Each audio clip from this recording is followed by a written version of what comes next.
Hello, welcome back to another video. My name is Gemma and I'm coming to you today with a very belated March wrap up where I'm going to talk about all of the books that I read in March, and telling you up front, it was a prize heavy month. We've got a lot of books from the Women's Prize, fiction and non-fiction, one from the Booker International, and then a few other bits and pieces mixed in. Also, I have done a lot of solo reviews and have a lot more solo reviews coming out for the prize books. So if you want to skip, all the timestamps will be below for each book. So just go to what tickles your pickle. All right. So March. In March, I read 12 books and I DNF'd 2. So we've got quite a bit to talk about. But we'll start with the DNFs. So the first book that I DNF'd was in fact a Women's Prize for fiction longlister, and that was The Blue Beautiful World by Karen Lord. This is a sci-fi novel. I think there's supposed to be climate-y stuff involved in it, and it's set in a world that Karen Lord has written before. So though it wasn't a sequel, there has been talk about whether, you know, if you'd read her previous novels, you would get more out of this one. So I'll be honest, I didn't want to. So I didn't. I just picked up The Blue Beautiful World, and yeah, I made it about 50 pages in, which was about 20%, and it's following a singer, like rock star type character, and then like the people that work for him. And I'll be honest, 20% in, nothing really happened. There was some incident with a car. It looked like he was from another planet. Yeah, I wasn't hooked, and reviews have been pretty bad across the board for it. So I got to 20% and I just didn't want to read it anymore. It wasn't brilliantly written. I wasn't engaged with the characters. So yeah, that went in the bin.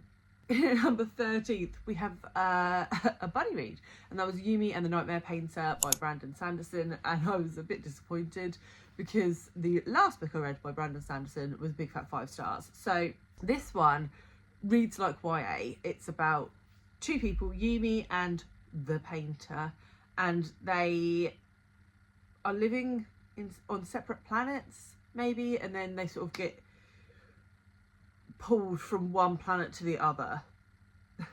Is sort of the best way I can describe it. So the painter gets pulled to Yumi's planet and Yumi gets pulled to the painter's planet, and there's this sort of like body swap thing going on.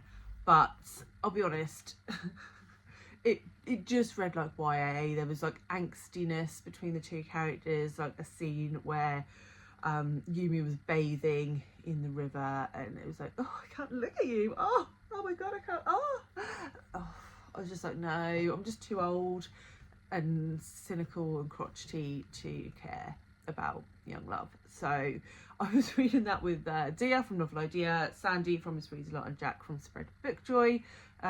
We have like a little fantasy group going on, and we've had a lot of duds. And I think it's because we're trying to read standalone fantasy, and standalone fantasy just isn't as good as epic series fantasy, is the conclusion that I'm driving at. But I think all 4 of us DNF that book, so it wasn't just me being a grumpy, heartless cynic.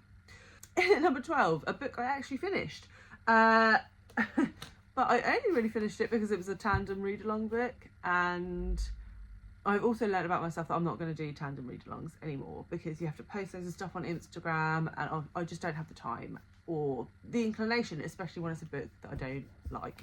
And the book was Work-Life Balance by Benjamin Chee and Wayne Ree. And this is a mix of graphic novel and prose. So there are pages of graphic novel and there are pages of story. And this is set in sort of an Asian inspired land where demons, monsters, mythical creatures are taking over the world. And yeah, the story was weak. The prose was then just repeated in graphic novel format. It wasn't like we had prose and then the story moved forward in the graphic novel sections. It was just a repeat, so telling the same story in 2 different formats.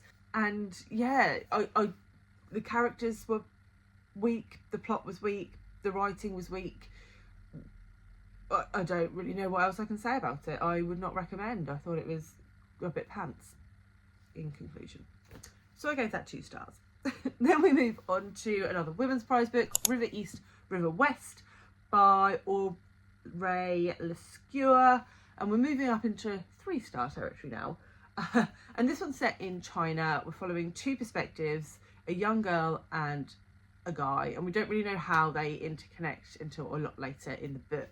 And it kicks off at the teenager's mum's wedding. She's marrying a Chinese man. She has lived in China all of her life, but she's never met her father. And so she is dual nationality. She is American Chinese, but she's never been to America. Her mother is American.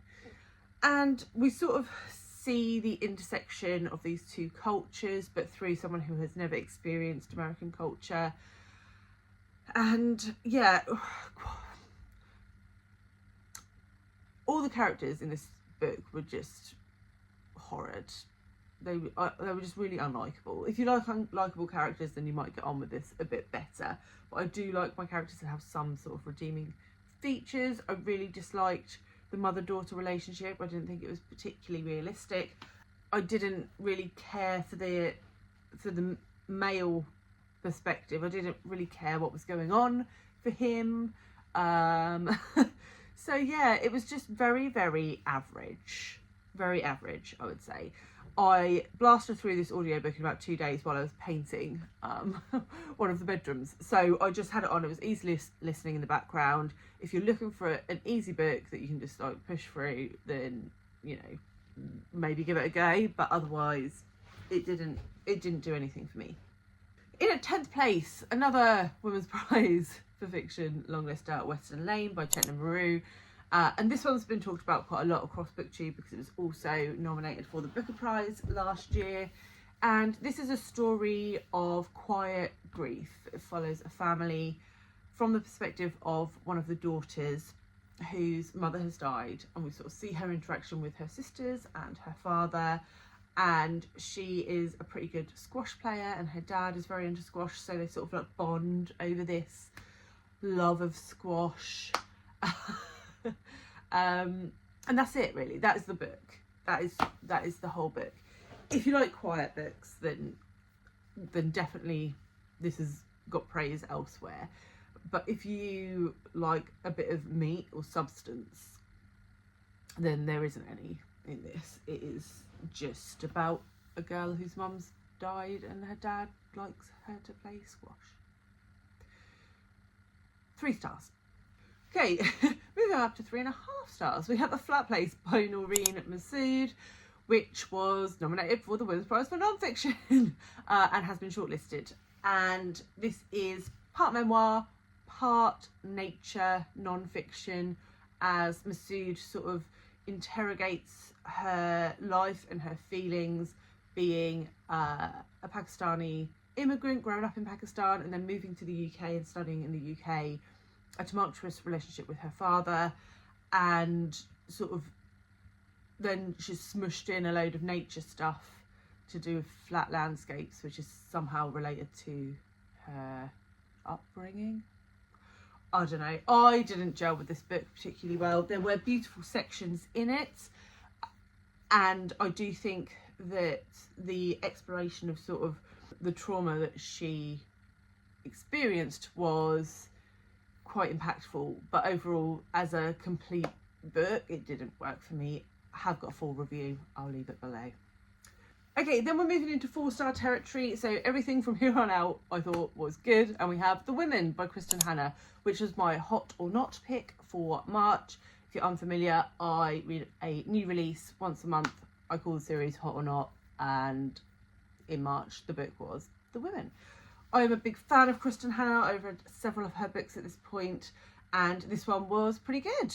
It wasn't my favourite by her. It explores a female's perspective of being a nurse and going over and working in Vietnam during the war, the trauma that she experienced there, and then the sort of lack of support that she received when she moved back to the States, and the way that that's sort of PTSD really affected her life forever from that point, because there just wasn't any support for particularly female veterans in the States at that time. But I mean, really, there wasn't any support from the people, the community, for veterans at all coming back from Vietnam. So I thought the premise was interesting. I think it educated me on sort of aspects that I was unaware of from the Vietnam War, and yeah, I thought it was pretty good. It wasn't a perfect book, but I did enjoy it, and again, I have a full review, so I'll leave it below.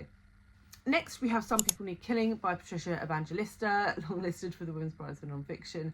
And this was a super interesting book, actually. This was Patricia Evangelista's experience going back to the Philippines. She was born and raised in the Philippines, but then moved to the States and moved back to interview people after Duterte took over leadership of the country and sort of really cracked down on drug crime by allowing police unlimited rights to kill people. And it was her speaking to the people of the Philippines, whether they were doing drugs, pushing drugs, had nothing to do with drugs, and what that had done to them. And yeah, it was brilliant. If you want to know more about Duterte's reign and the effect that that had on the Philippines, and is still having on the Philippines, then yeah, absolutely give that book a read. It was really well written and really informative. Then in at number 6 we have Saga Volume 7 by Brian K. Vaughn. I have been reading the Saga graphic novel series for a while, and I adore it. It's a sci-fi novel, sort of star-crossed lovers from opposite sides of the tracks, so to speak, who have a daughter, which is not a good thing to either side's political parties, and the whole book is the whole series is narrated by that child. And obviously it's the 7th volume, so I can't really tell you too much about it, but I did really enjoy it, though it did feel like it was almost one of those volumes that is moving you on to more. Do you know what I mean? So it was good in itself, but the ones that I really love are the ones where something explosive happens, but that can't happen in every volume. So then in at number 5 we have Ordinary Human Failings by Megan Nolan. Again, I have done a solo review for this, I will link it below. And this is a story of family more than anything else, but it opens with a bang with the death of a child, and that death is being blamed on the child of an Irish immigrant family, a poor Irish immigrant family that live in that area of London. But yeah, it goes on and it really explores cultural stereotypes, immigration, the harm of familial secrets, and it comes at it from lots of different angles, but one of them is a rather sleazy journalist, and yeah, it's an interesting concept, well done, hard-hitting and pretty powerful, so I would recommend. In at number 4 we have Saga Volume 8. I'm not going to go over what Saga is about again, but this one packed a punch, so it got 4.5 stars. So yeah, I've only got three volumes left now of Saga, so I'm getting a bit sad. Then my other 4.5 star book for the month was Crooked Plow by Itamar Viera Jr. Again, I have a solo review for this. This has just recently been shortlisted for the International Booker Prize, and it opens in a very bizarre way with 2 girls finding a knife, sisters finding a knife underneath their grandmother's bed, and one of them accidentally cuts her tongue out. But really what this book is about, it's about the legacy of slavery on plantations in Brazil. It's about family, it's about community, it's about a community of people fighting back against oppressors. And I really loved this. I think the first part was a little bit of a struggle to get through, but once I moved into part 2, I was hooked. I really loved it. I really recommend it. In my review for this, I described it as a cross between John Steinbeck with the sort of bleak, difficult, rural setting, and then Marlon James with the magical realism, black slaves kicking back at authority element. So yeah, it struck me as a cross between those two authors. So if you like those, I think you will love this. Really, really recommend. In at number 2, and I have 2 5 stars this year, so this month. And the first of those is Matrescence by Lucy Jones. This is a non-fiction book. It was longlisted for the Women's Prize for non-fiction. And it looks at the physical, psychological, social impacts of pregnancy and early motherhood on women. And it blew my mind, quite frankly, in lots of places. And it was really refreshing to see a book that looks at what that transition from a woman, an individual person, into a mother does to a woman. Because you do go from having your own life to having no life, to being able to do things, to not being able to do things. Simple things like leaving the house or going to the toilet are suddenly impossible. And Lucy Jones really looks at this and looks at why that is and what that does. And what I particularly liked was the fact that she said, you know, in Western cultures, it's just ridiculous because now women don't have a support network. They're expected to do it on their own. You look at other cultures where children are raised effectively by villagers, by grandparents, aunts, uncles, neighbours. And now that's not really socially acceptable. You have to do it yourself. And not only are you doing that yourself, but you also have to go out and work a full-time job and earn a full-time wage in order to live.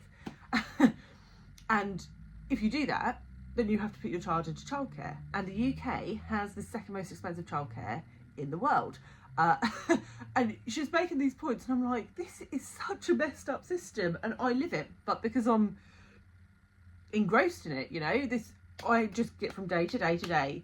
You don't really sit back and think, this system is really broken. It's so broken. And I think the recent sort of cost of living crisis has really put a spotlight on it and said, you know, how much more can a woman give to society on top of raising their child and paying taxes and earning a wage and supporting her family? How much more do you think a woman can do? And is it safe and and psychologically sound to do that? What generation are we going to raise in a system where the women raising these children have no support? Question. As you can see, I was quite passionate about it, and yeah, I would really recommend both for mothers and fathers actually, because I think there were some interesting points in there about the role of the parent from a male perspective. So yeah, really good, highly recommend. And then my number 1 for March was, of course, Soldier Sailor by Claire Kilroy. I did a glowing review for this book. It has been longlisted for the Women's Prize for Fiction, and it is outstanding. This one, again, is about motherhood from the perspective of Soldier, and she refers to her son as Sailor, and it really is looking at those early years and the complete lack of sanity that you have as a mother to a young infant. And yeah, it made me feel seen. I would say a good 80% of what she experienced in that book I also experienced. It really looked at the pressure that puts on a relationship and the pressure that you put on yourself and the guilt, mum guilt. Holy macaroni, the mum guilt. Like, if you're a mum, you know what I'm talking about. Just everything you do is not good enough. And you really feel this through Soldier's narrative, and yeah, I could not recommend it highly enough. It is quite easily one of the best books I've read this year, actually, ever. So yeah, so those are the 12 books that I read and the 2 that I DNF'd in March. I would love to know what your favourite books of the month were. If you made it to the end of this video, congratulations. Let's have a boat emoji for Soldier Sailor. Yeah, a little sailboat. And if you're interested to see what I am reading in April, I will leave my April TBR here, and I will see you all very soon with another one. Bye guys.